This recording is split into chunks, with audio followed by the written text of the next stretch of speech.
रावण परम विद्वान है, सभी शास्त्रों का ज्ञाता है, और इतना नहीं, संसार में ऐसा कोई नहीं है जिस पर उसने विजय नहीं पाई है। अहंकार में चूर रहता है, लेकिन जानते हो सब कुछ मिला है, लेकिन एक जीवन में गलती उससे हो गई। क्या हो गई?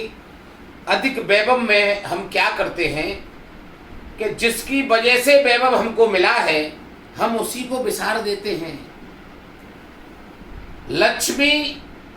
लक्ष्मीपति के साथ ही शोभायमान रहती है, लेकिन रावण लक्ष्मीपति से तो बैर करता है और लक्ष्मी का हरण करके ले आया है, जबकि अपार धन संपदा लक्ष्मी के रूप में, सौभाग्य के रूप में, आनंद के रूप में उसके पास पहले से ही है। कहने का अभिप्राय है, श्री सीताराम जी,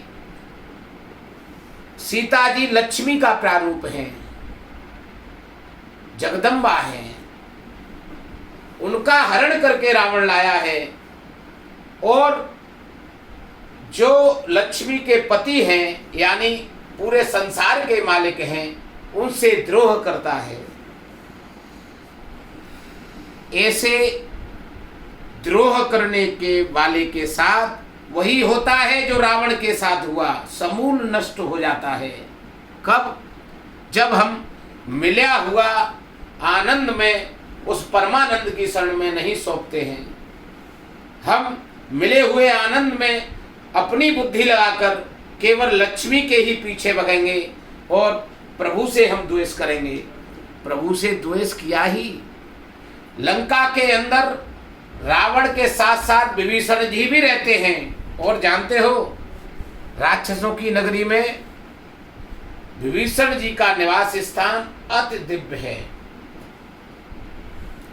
उनकी इतनी सुंदर कुटिया बनी है, धनुष बाण बने हैं, तुलसी जी का बिरवा लगा है, राम राम लिखा है, और राम जी की सेवा में रहते हैं।